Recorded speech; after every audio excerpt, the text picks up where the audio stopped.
Hello again. Here's a few tips for online dating for males. Send a full introduction of yourself to a nice young lady that you're interested in. That's one. Number two, send a full figure photograph. Do not send someone else's picture. And at least show yourself standing up, walking, and talking so she knows that you are not nonverbal, so she knows that you are not physically challenged, at least. So send a full photograph of yourself. Address her by her first name only. Do not address her as my love, my wife, or my angel, my princess. Not yet. She will give you the permission to do that later, okay? So the next thing is do not ask her for pornography. Don't ask her for nude photos of herself. Absolutely not. Okay, tip number five, do not share your woes and complain about your family or your other relationships. Tip number six, actually, I don't know how to count, of course. Do not share your family secrets to the woman you just met, and do not talk about your exes. Now, tip number seven, do not blame your government. It is not her fault that you have a lousy government.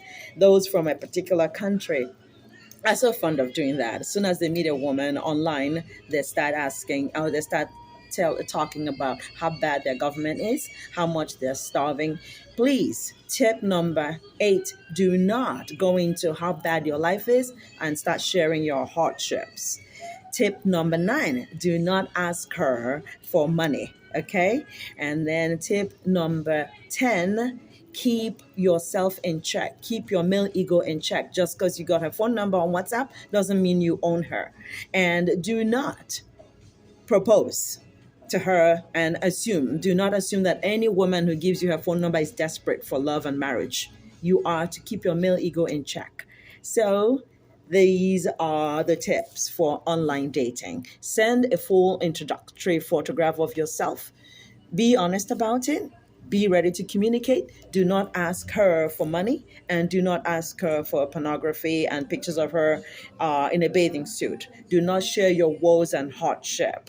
Do not blame your government, and do not complain that you're starving or you're owing all your in-laws 700,000 naira, for instance. I've had that happen to me. Guys are inboxing me for the 700,000 naira they're owing their relatives, and they want me to pay it as a way to even start talking to them. It is not my fault you're owing your relatives, and whether you're owing or not, that is not my business. So these are the tips for staying stainless with Linda on date etiquette and on romance etiquette, and also for the average male who's interested in making an online connection. And I thank you for watching. Stay stainless.